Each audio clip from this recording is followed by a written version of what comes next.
Muy buenas noches. Doctor Melitón Arce Rodríguez, representante del Ministro de Salud.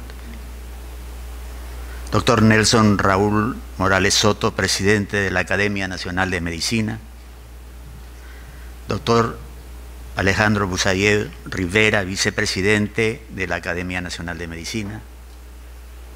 Doctor Agustín Isa Stoll, secretario permanente de la Academia Nacional de Medicina.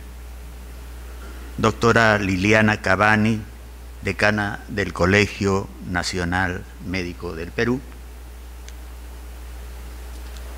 Distinguida concurrencia. No puedo iniciar esta exposición sin antes expresar mi más pleno reconocimiento a esta digna academia por el privilegio que me han acordado al invitarme a participar en esta clase que inaugura su 130º aniversario. Se trata de un honor que nunca será olvidado. Si bien estoy lejos de ser un conocedor de la ciencia médica, espero pueda ofrecerles algunas ideas merecedoras de reflexión sobre un tema al que la práctica de la medicina, en tanto arte del cuidado de nuestra existencia humana, no puede ser ajena. Me refiero a la condición de la ciudadanía en nuestro país y a la relación que ella entretiene con las instancias de educación y formación académica. En efecto, si bien las ciencias de la salud constituyen un ámbito del saber sumamente especializado y relacionado principalmente con la dimensión física de nuestra existencia, resultaría muy descaminado suponer que la medicina se reduce a la atención de nuestro ser material.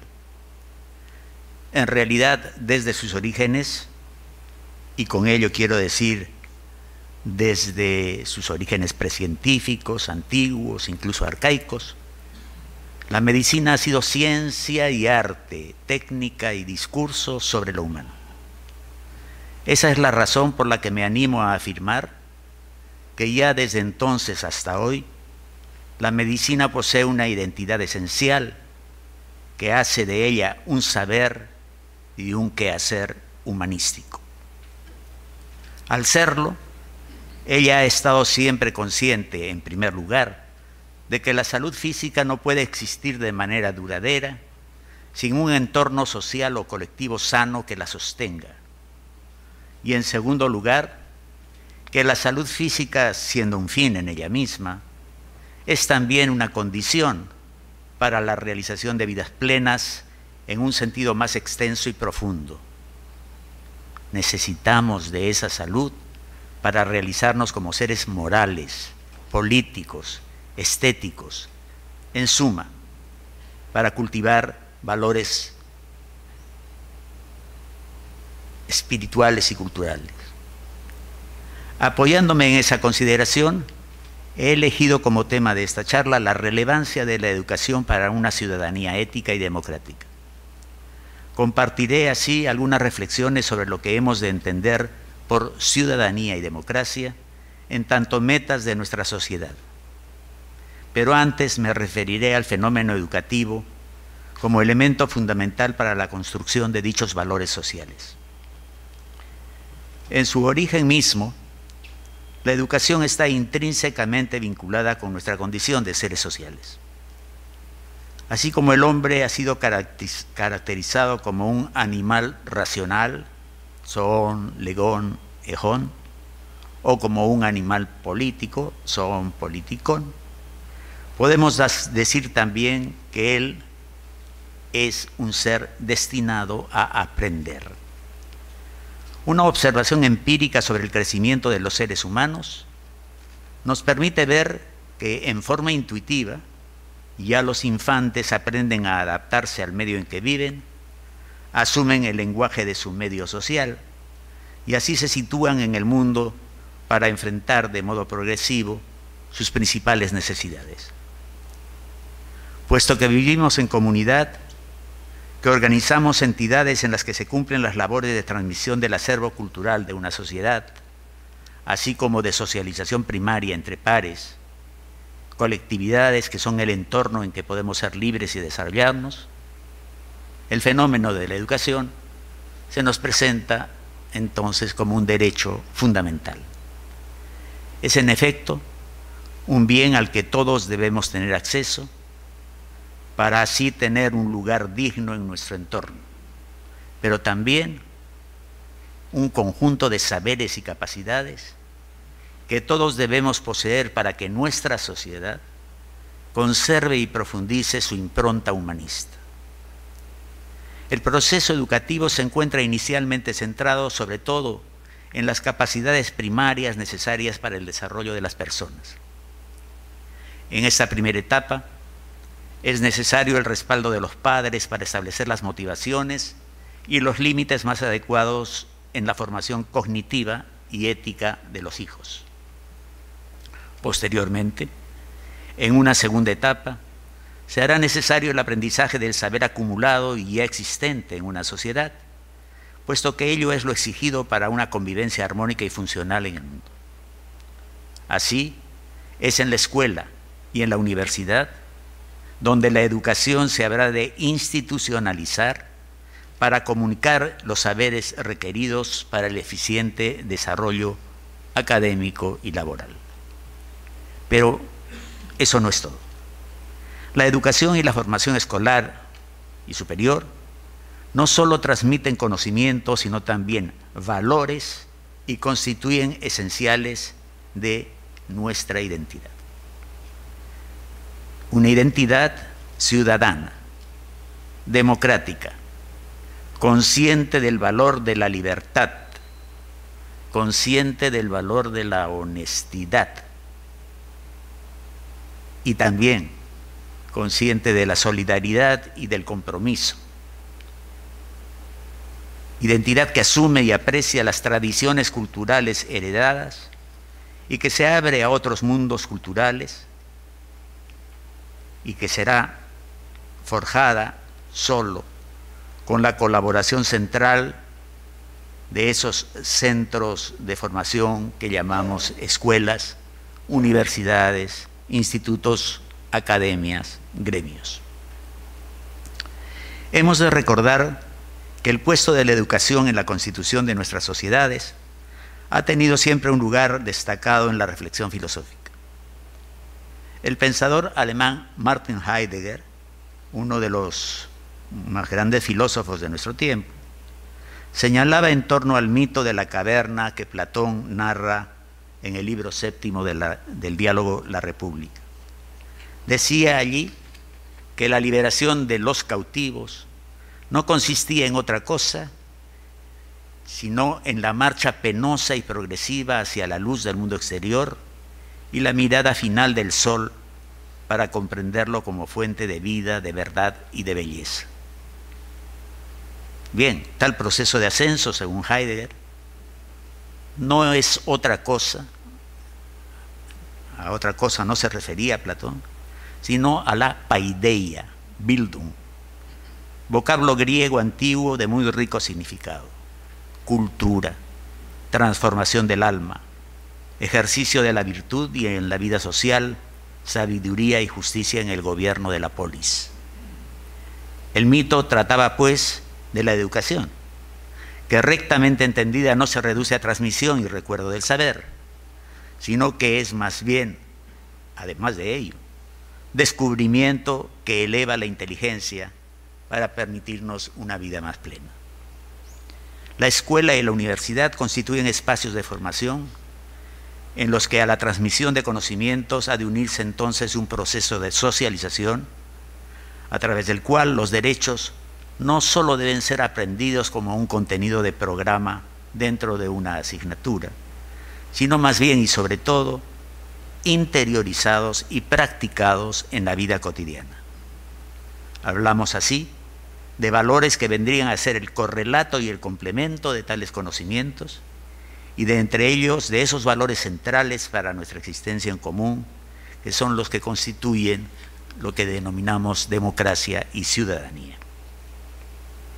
La democracia como espacio de la ciudadanía. Hablar de democracia y ciudadanía equivale a hablar del contexto en el cual es posible nuestro bienestar moral. Ello no deja de ser relevante para la formación o especialización de un profesional de la medicina. Pues como he dicho al inicio, y ustedes lo saben mejor que yo, la salud del cuerpo solo es posible y solo es significativa cuando también hay salud del alma, o si lo desean, sanidad de nuestra personalidad moral. La democracia y la ciudadanía constituyen el horizonte de la dignidad inherente a cada uno de nosotros. Este principio general fue anticipado de muy diversas maneras por los más exigentes pensadores del mundo moderno. Al hablar de la Ilustración, Immanuel Kant identificó la obligación de pensar por uno mismo como el mandato ineludible de nuestra época, y así situó en el centro de nuestro mundo social el ideal de la autonomía del sujeto racional. A inicios del siglo XIX, Hegel colocó en el centro de su intensa reflexión política la demanda de reconocimiento como núcleo de la socialidad humana.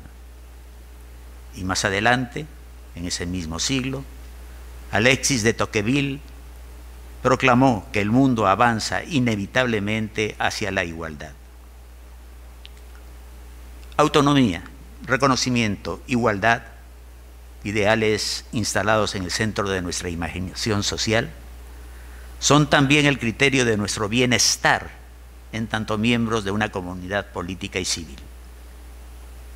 El régimen democrático es, en nuestra civilización, aquel que garantiza el cumplimiento de tales ideales. Y al decir esto estoy afirmando también implícitamente que la democracia es mucho más que un conjunto de reglas para acceder al poder y ejercerlo y eventualmente aprovecharlo. Entendida en su dimensión institucional, la democracia es en efecto el conjunto de reglas que he mencionado y como tal se halla identificada con algo más, con un arreglo social sobre la distribución y la práctica del poder. Pero al mismo tiempo, el orden democrático es una forma de vida, un entorno, el espacio en el que se desenvuelve cada una de nuestras existencias ordinarias, que son al mismo tiempo singulares e irrepetibles.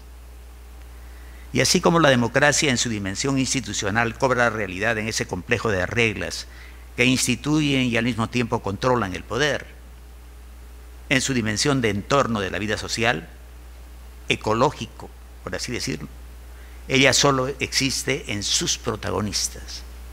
Y esos protagonistas son los ciudadanos. He afirmado que no hay desarrollo rectamente entendido si no hay democracia.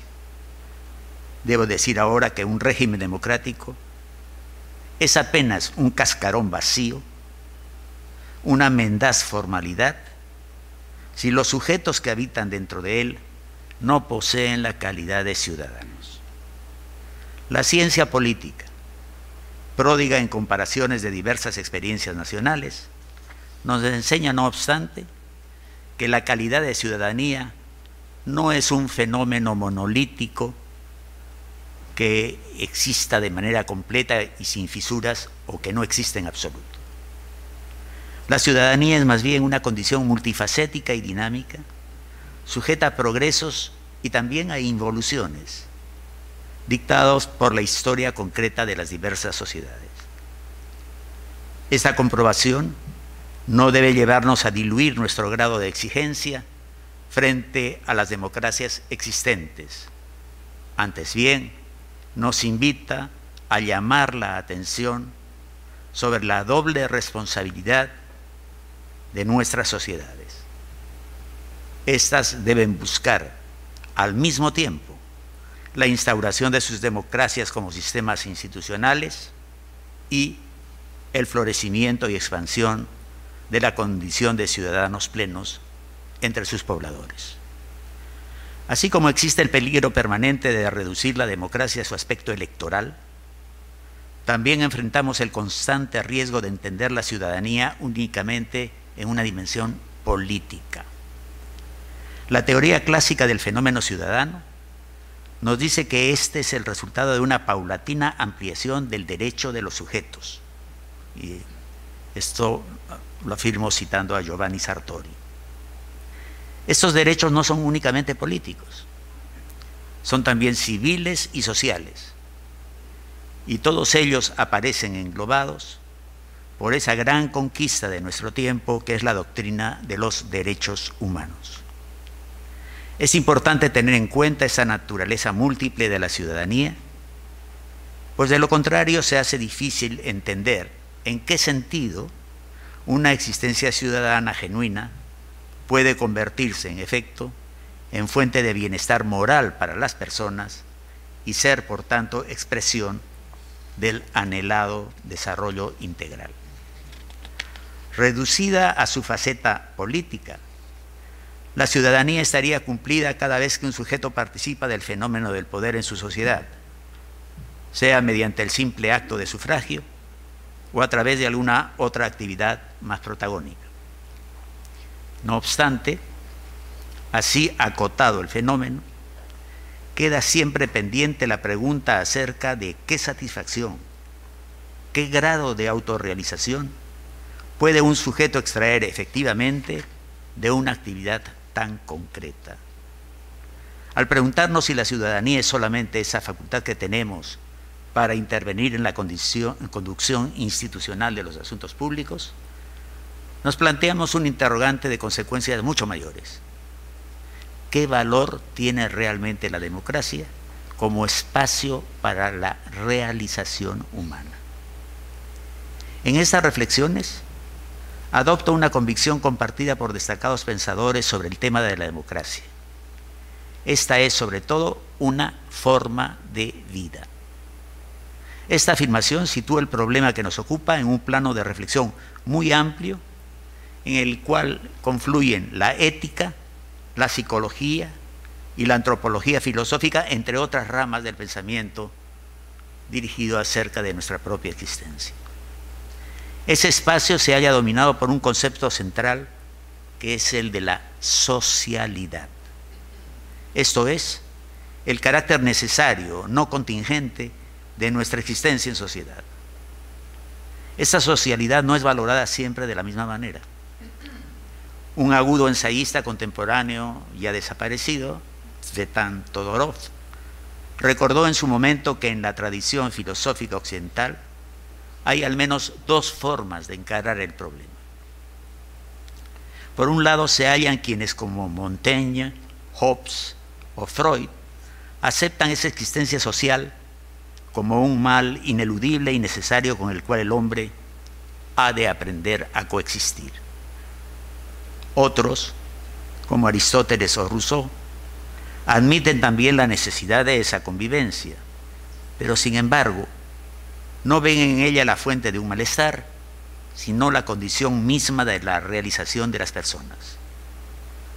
Somos seres incompletos, pero en vías de plenitud. Y esa promesa de realización de nuestra naturaleza, esa posibilidad de ser lo que estamos llamados a ser, solo puede cumplirse por nuestra existencia con los otros, por nuestra prolongación en ellos, por nuestra apertura a aquellos que son al mismo tiempo distintos y semejantes a nosotros mismos.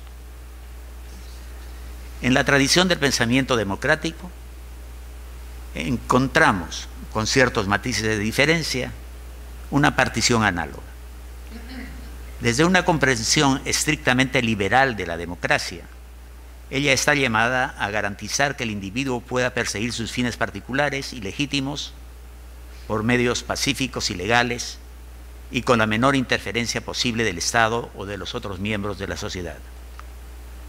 La democracia es, pues, un arreglo social, un sistema de cauciones diseñado para la realización de un hombre ya completo en sí mismo, un sujeto entendido como homo clausus, según la oportuna denominación del sociólogo alemán Norbert Elias. No ocurre lo mismo con la otra vertiente del pensamiento democrático, que ve en este régimen la posibilidad de que las personas se vinculen en relaciones de solidaridad y civilidad viviendo su coexistencia, esto es, su comunidad en ciudadanía, como una oportunidad de recíproco complemento. Naturalmente, para que esta acepción más ambiciosa de la democracia cobre realidad, se hace indispensable trascender la esfera de los derechos y deberes políticos para pensar en las propiedades que ha de tener tal régimen de convivencia. Queda excluida en principio la posibilidad de toda existencia ciudadana pasiva frente a los demás o frente al Estado. Esta existencia pasiva, factible cuando solamente esperamos que no se interfiera en nuestros asuntos o cuando ciframos todas nuestras esperanzas en la tutela del Estado o del gobierno, solo puede conducir, en el mejor de los casos, a la atonía de la vida cívica o en el mejor o en el peor de los casos, a formas bastardas de la democracia, como son las relaciones de vasallaje civil o de clientelismo, mal secular de nuestras repúblicas latinoamericanas. El núcleo de una edificación democrática orientada a instituir un espacio de realización humana, es decir, de desarrollo, es el arraigo y la difusión de una ciudadanía activa, esto es, de un régimen de existencia cívica en el que la participación ciudadana no es excepción sino regla. Si la democracia ha de llegar a ser entre nosotros una fuerza vital y se ha de imponer a nuestras sociedades un carácter más humano, ello será solo a través de la constitución de una sociedad civil fuerte, plena y saludable que haga las veces de una verdadera ágora, un espacio de encuentro, un lugar común en el que los ciudadanos confluyan para desarrollar un aprendizaje compartido. Y aquí quisiera hacer un brevísimo paréntesis. Yendo más lejos de la ciencia política, en este punto me gustaría simplemente evocar a un filósofo que hace reposar lo humano del hombre justamente en la relación con el otro. Y llega a decir este filósofo que es el otro el que con su mirada y su presencia me interpela, me pide, me exige y me otorga libertad para que yo actúe frente a su pedido. En verdad, se trata para este filósofo no que seamos responsables porque somos libres, sino que nosotros, porque somos responsables, es que poseemos libertad. La responsabilidad no es una consecuencia del actuar libre. La libertad es la consecuencia de un asumir la responsabilidad. Este filósofo, Emmanuel Levinas, es un filósofo judío que nos habla de la ética como la disciplina fundamental, no la ontología, no el estudio de lo que es, del ser, sino más bien el estudio del deber ser. Es el deber ser el que configura al ser. Y es el otro, especialmente, dice él, la viuda, el huérfano, el peregrino, aquel que mirándome, pues de algún modo me hace trascender, porque a través de él me habla la trascendencia, me habla Dios. Cierro el paréntesis. Estábamos hablando del aprendizaje. Si estamos pensando en la democracia y en la ciudadanía como instancias de realización, es forzoso que veamos en ellas al mismo tiempo espacios de autoeducación y de educación mutua. ¿Qué aprendemos en esos espacios? no necesariamente saberes técnicos ni tampoco teóricos, sino algo más sutil y difícil de definir, pero que algunos pensadores suelen denominar las virtudes cívicas, la primera de las cuales es sin duda la aceptación cordial de nuestras obligaciones mutuas. El historiador Raúl Porras Barrenechea lamentó alguna vez la inexistencia en el Perú de lo que él denominó caridad civil. Es posible que se haya referido con tan bella expresión a esa convicción sobre nuestras obligaciones mutuas que muchas veces echamos de menos en nuestra convivencia colectiva. Esto es, la convicción de que somos pasajeros de un mismo barco y de que cumplir las reglas para procurar moderadamente el bien común es, más que una graciosa concesión que hacemos a los otros, una obligación moral cuyo cumplimiento realza nuestra condición de seres humanos, racionales y también sensibles. Estas virtudes elementales son aprendidas por nosotros a través de una relación respetuosa con nuestros semejantes. Es pues en esa relación entablada entre seres que se asumen libres por naturaleza y en su interrelación, es en ese espacio de estos seres que de algún modo son autónomos pero no lo son, que integramos nosotros ese sentido del deber a nuestra forma de ser.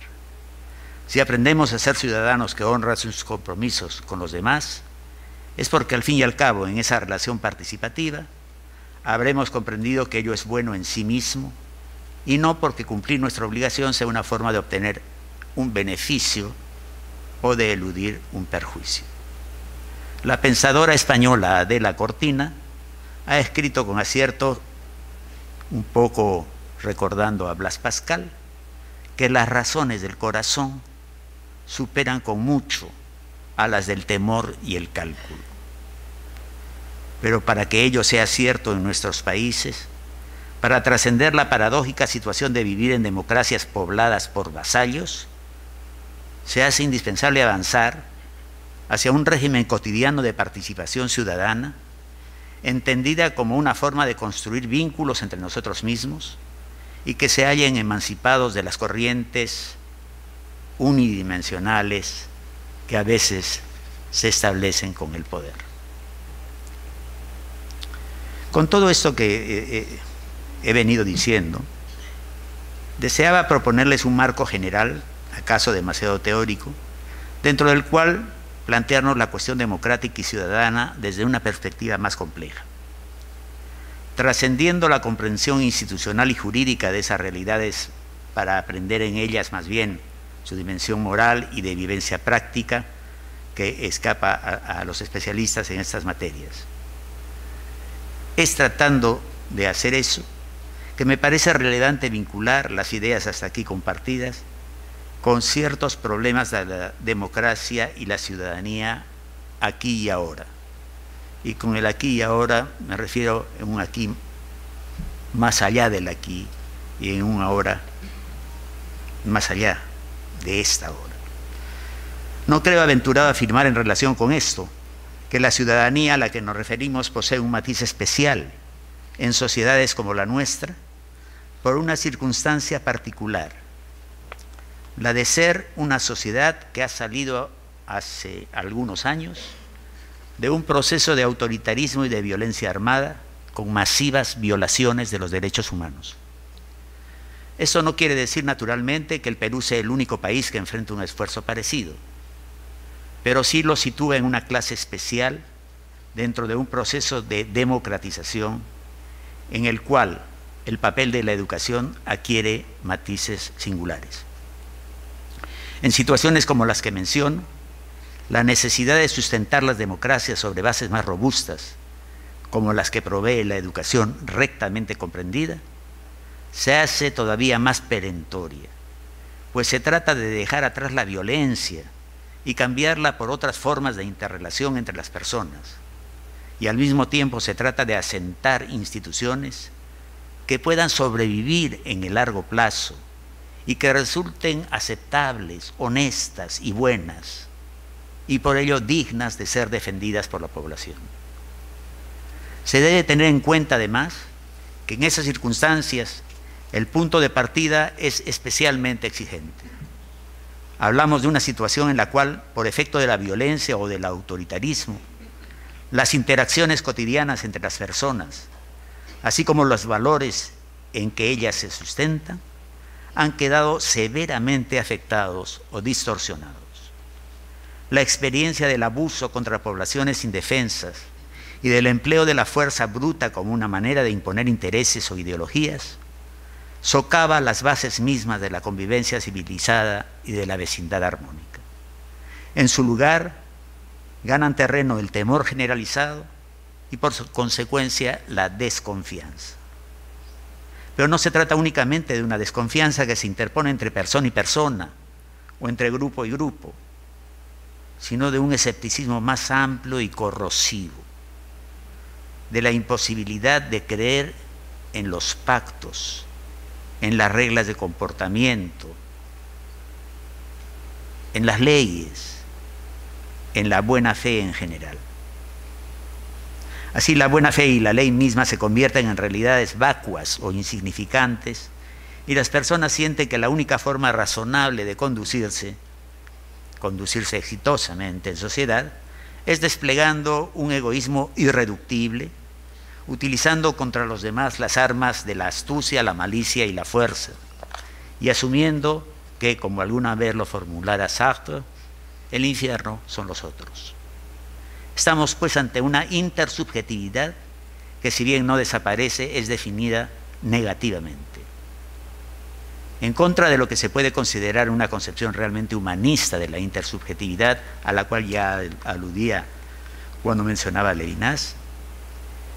Ella, entendida como un encuentro de miradas, de presencias, que forman humanidad, que construyen humanidad, frente a ellas, la violencia, el autoritarismo y la desaparición de las normas de convivencia consensuales hacen que las personas se vean unas a otras como enemigas, como obstáculos por ser vencidos o como simples cosas para ser controladas y dominadas.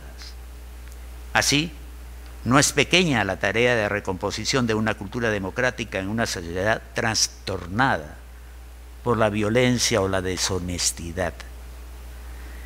Esa tarea pareciera consistir en primera instancia en la restauración de normas, de marcos jurídicos y de instituciones.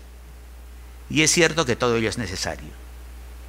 Pero en última instancia lo que se tiene por delante es la necesidad de nuestra reconstitución como comunidad humana, una transformación de las percepciones de nosotros mismos y de los otros, una recuperación de la mirada humanizadora para contrarrestar esa mirada objetivadora o cosificante que se ha impuesto en la etapa previa. Señalado esto, no es difícil intuir desde ya el nexo que conecta el esfuerzo de refundación o de fundación de una democracia y la función que desempeña en toda sociedad un sistema educativo, escolar y superior. Sostendré que ese nexo se encuentra en el papel que la educación básica y la superior, así como las instancias de especialización profesional, están llamadas a cumplir en la creación, gestación o difusión de la ciudadanía.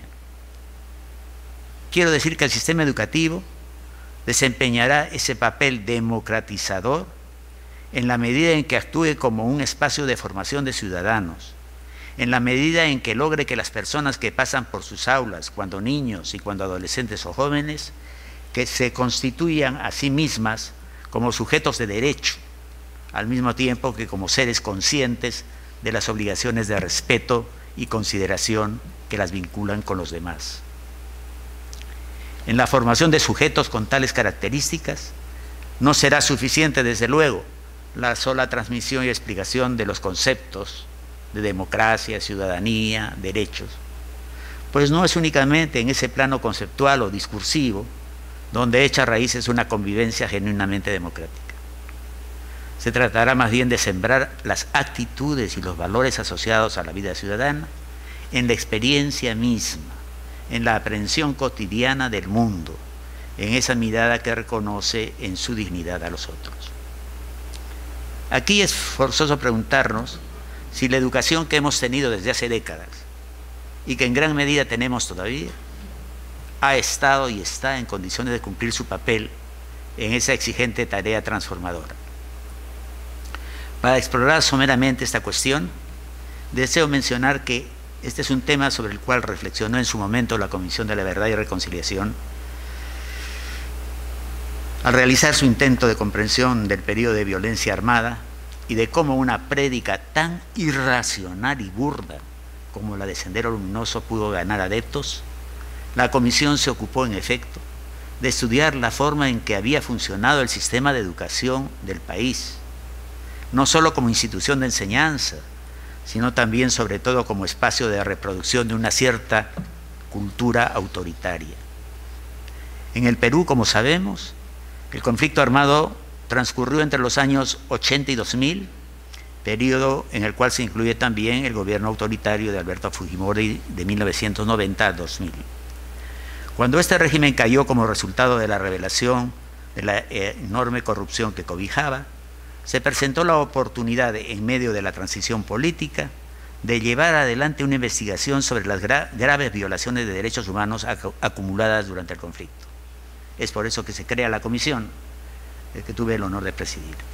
Dicha comisión trabajó durante 2 años, entre 2001 y 2003, al cabo de los cuales presentó un informe en el cual describía las conductas criminales de los actores armados, rescataba el recuerdo de las víctimas, proponía recomendaciones de justicia y reparaciones, además de reformas, y presentaba también una explicación sociohistórica, así como una reflexión moral sobre el desarrollo de la violencia, sus factores subyacentes y las condiciones que hicieron que la vida y la dignidad humanas fueran tan vulnerables en aquella época.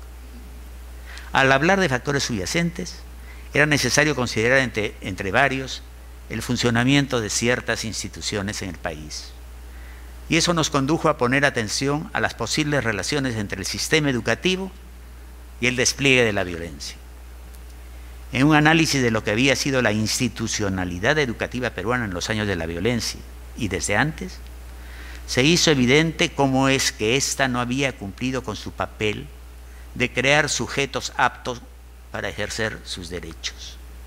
Es decir, cómo es que la carencia de ciudadanía por fracaso de nuestras escuelas había sido uno de los elementos posibilitadores de la violencia y de sus efectos. El problema de la educación peruana en conexión con la violencia tiene varias dimensiones. Una es la tremenda inequidad que caracterizaba y que caracteriza todavía al sistema. Es en la práctica un sistema de segregación en el cual los que pueden pagar por una escuela privada sí suelen acceder a una educación real, mientras que quienes deben ir a las escuelas públicas no tienen muchas veces sino un remedio de educación que no los forma como personas libres ni los habilita para ganarse la vida satisfactoriamente. Se trataba así de una denegación del ejercicio de derechos fundamentales por parte de la población, en particular la más pobre, lo cual a su vez significa a la postre una denegación del estatus de ciudadanía. Por cierto, y como ya lo he sugerido antes, señalar una denegación de derechos implica apuntar a una realidad jurídica. Pero es importante tener siempre presente que esa realidad jurídica es la manifestación más visible de una experiencia más profunda. No tener acceso a derechos fundamentales como es el derecho a una educación de calidad trae consigo una experiencia subjetiva de postergación, de maltrato, de marginación, así como significa una limitación a las perspectivas de futuro, una prohibición de tener sueños y de realizarlos. Verse excluido de una educación de calidad aceptable es en la práctica ya una negación de nuestro lugar en la sociedad y entre quienes deberían ser nuestros pares, nuestros conciudadanos.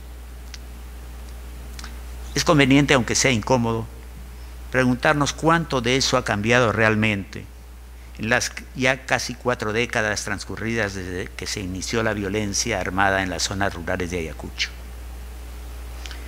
Es posible decir que hoy los niños y niñas del Perú tienen garantizado el acceso a escuelas aceptablemente equipadas y atendidas por docentes aptos y dotados de los recursos indispensables para cumplir su misión? ¿Es factible afirmar que hoy en día los niños y niñas peruanos de las zonas rurales e indígenas son tratados con respeto y diligencia por el Estado peruano mediante una educación equiparable en calidad a la que reciben los niños de las zonas urbanas y con atención a su entorno cultural y a sus tradiciones? ¿Se puede decir que el trato que en nuestras escuelas se brinda a las niñas campesinas es más equitativo e inclusivo que el que recibían hace 2 décadas?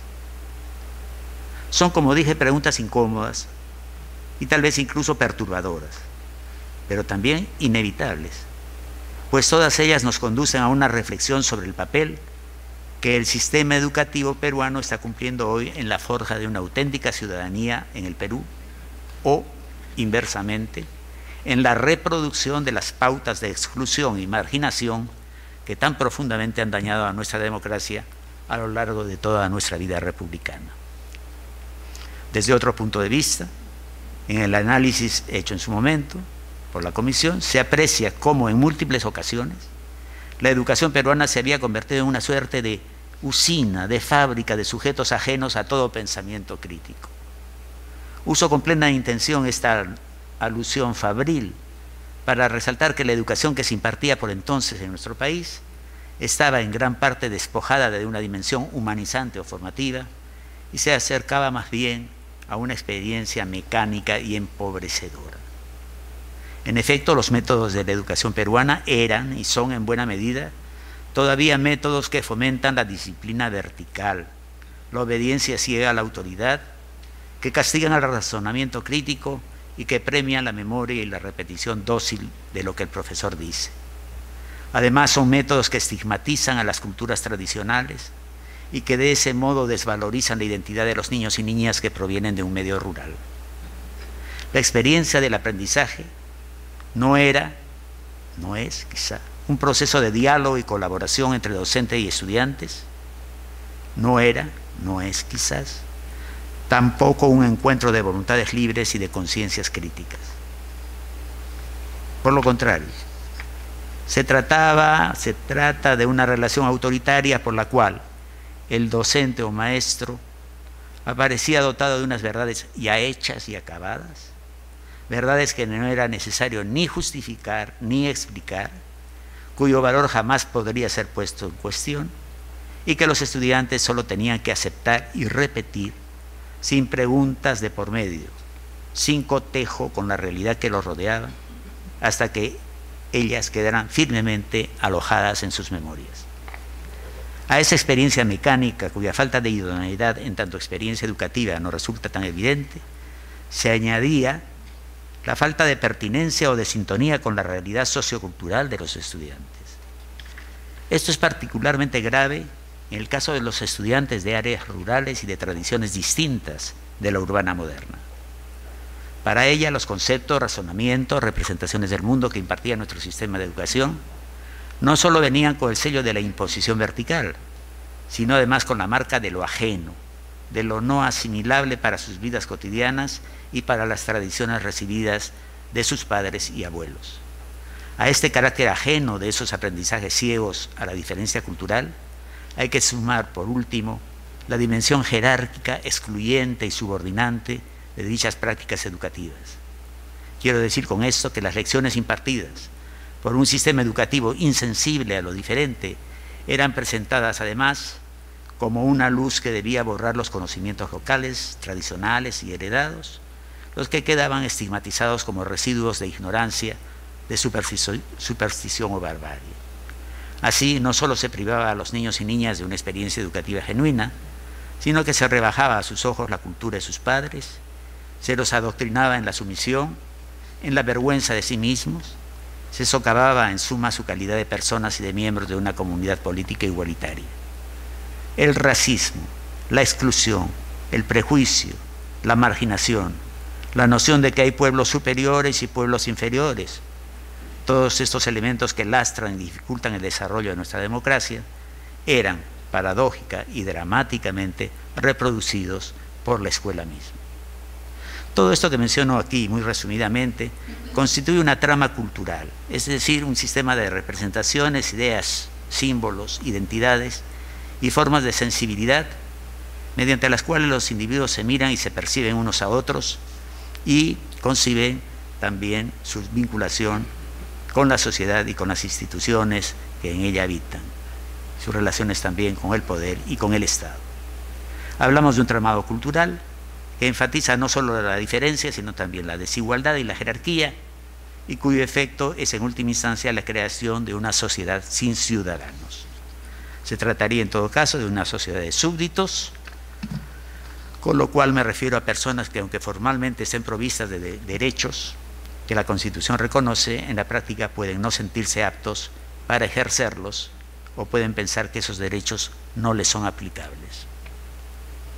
Fue la pensadora alemana Hannah Arendt quien, reflexionando sobre los derechos humanos, sostuvo que en la base de todos ellos, o como condición de su posibilidad, debía existir el derecho a tener derechos.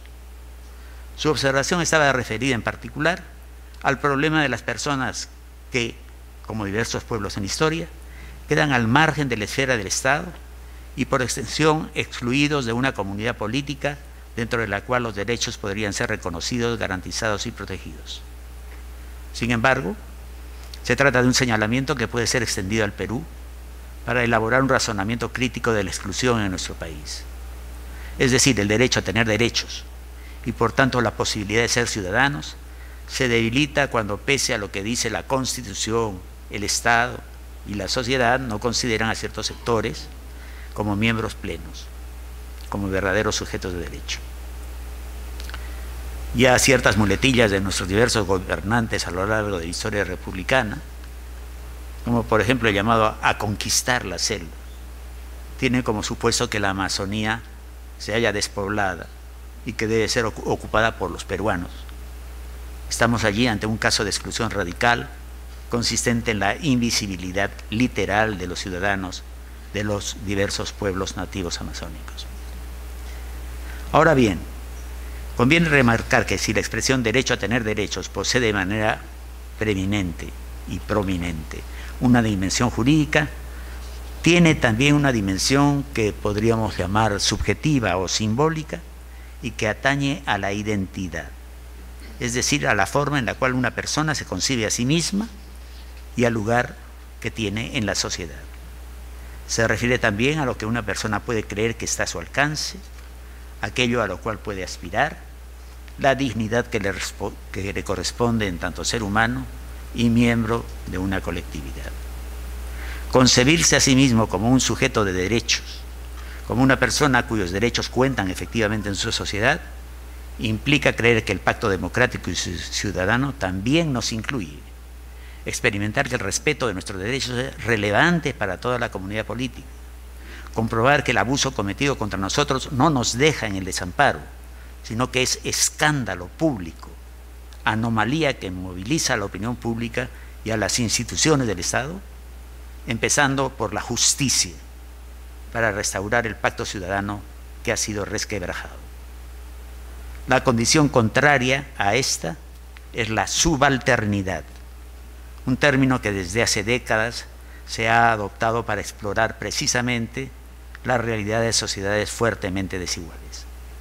Se trata de una condición que nos convierte por definición en inferiores a otros sectores de la comunidad y que nos convence de que las prerrogativas ciudadanas que son aplicables a la generalidad de la comunidad política no son, sin embargo, aplicables a ciertas personas a las cuales se las considera insignificantes.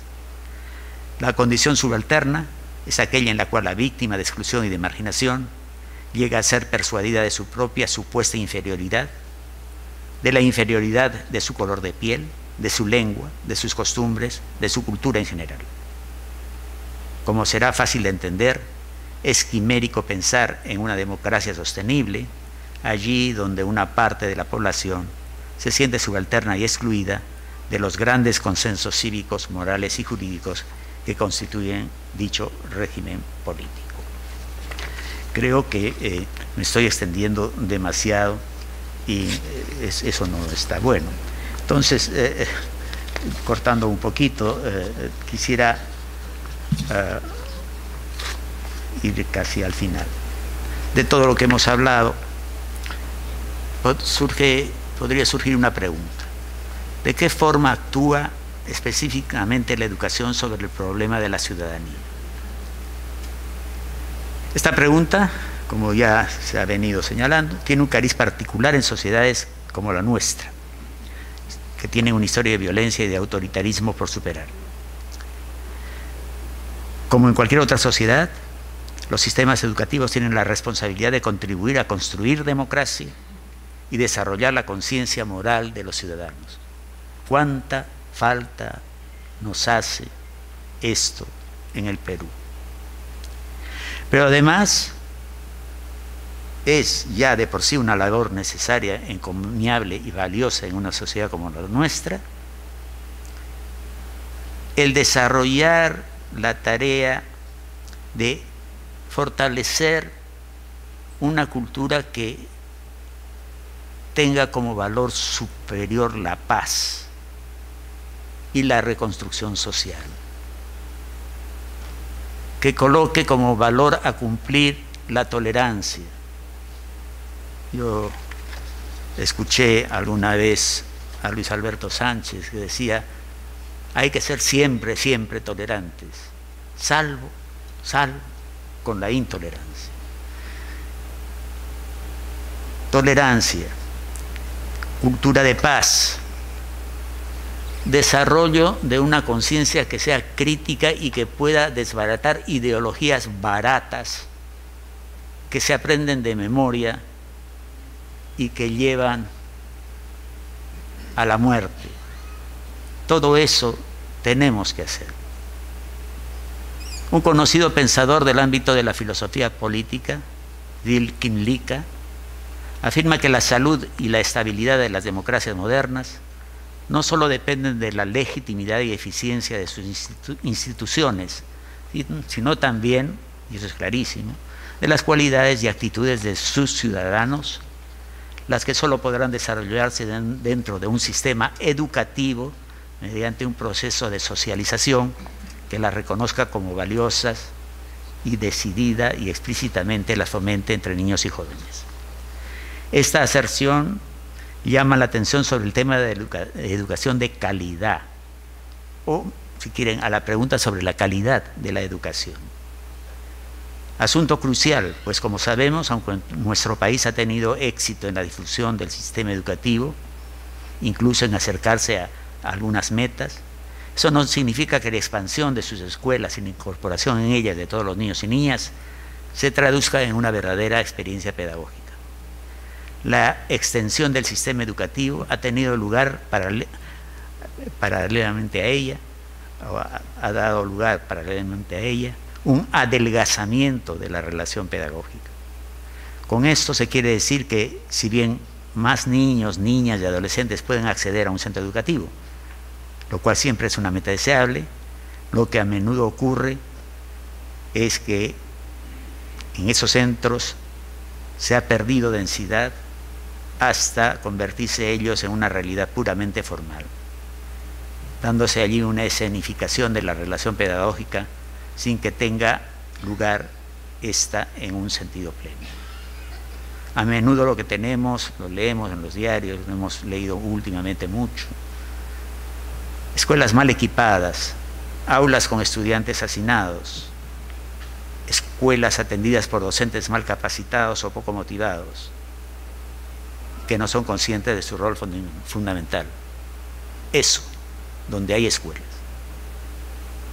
Al decir esto, por cierto, no se pretende desmerecer el esfuerzo que miles de docentes hacen en nuestro país, en un contexto adverso, sin apoyo institucional, sin verdaderas oportunidades de desarrollo profesional y con salarios con los que difícilmente pueden sostener a sus familias. Hay que decir en todo caso que el docente peruano es también un excluido o un marginado de nuestro sistema de oportunidades institucionales, lo cual le impide ejercer su vocación y su profesión como quisiera. El resultado de todo ello es una experiencia de aula insatisfactoria para estudiantes y para docentes, y en el peor de los casos, cuando están presentes las características de la educación que antes he enumerado, la experiencia en la escuela puede cobrar la forma perversa de una antipedagogía democrática. Para que sea efectiva la educación para la ciudadanía, debe estar constituida dentro de las prácticas cotidianas de la escuela. Debe ser parte de lo que puede denominarse la cultura escolar o el clima moral de la institución educativa. Podríamos decir que ese clima moral se refiere a un cierto contexto dentro del cual transcurre la convivencia entre todos quienes forman parte de la escuela. En esta, como en todo entorno humano, hay reglas de comportamiento y de interrelación. Algunas son de carácter oficial o formal, es decir, se hallan inscritas en algún reglamento o estatuto. Otras tendrán un carácter no formal, lo que quiere decir que no están oficializadas, pero tienen vigencia dentro del recinto escolar. El contenido de esas normas y también la manera en que ellas son producidas, adoptadas y puestas en vigor constituyen en buena medida el clima moral al cual nos hemos estado refiriendo. Así se podría decir que una escuela, según las reglas que en ella prevalezcan, puede ser una institución democrática o no democrática. Puede ser experimentada por quienes en ella conviven como espacio de libertad y de igualdad, o pueden ser sentidas como una instancia de reproducción de autoritarismo y de jerarquía prepotente.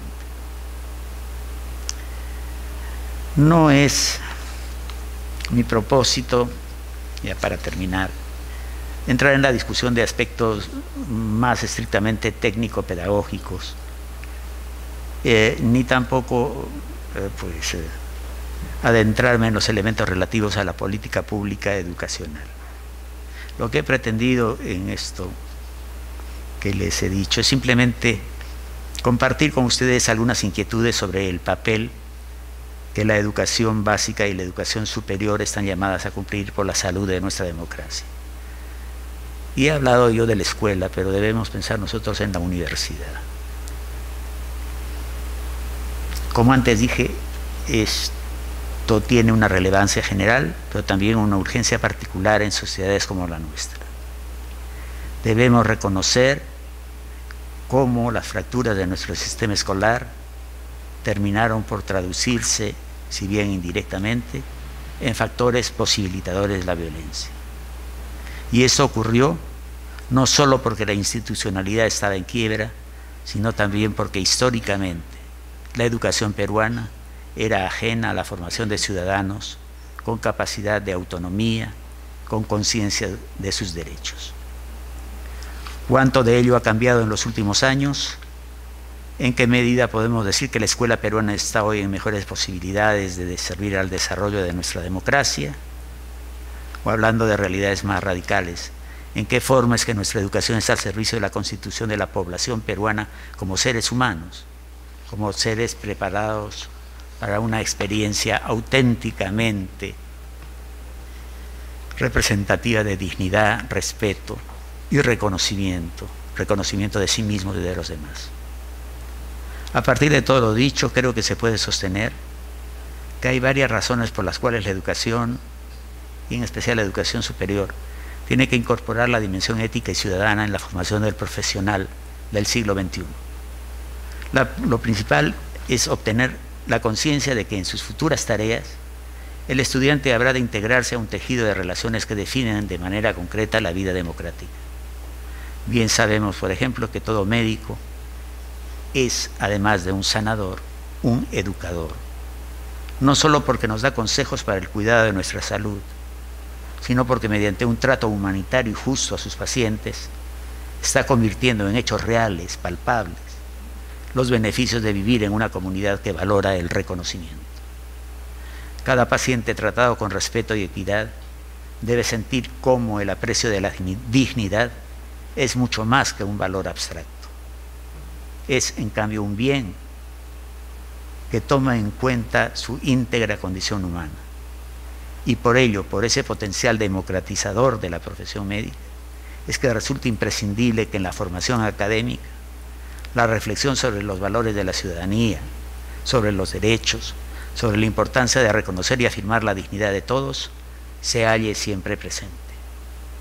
Lo señalado es una invitación para que todos, en algún momento, reflexionemos sobre el papel que, como especialistas en el cuidado de la salud física, les toca cumplir especialmente a los médicos obviamente, para así renovar lo que ya saben, que su acción positiva frente al enfermo va bastante más lejos de sanarlo físicamente.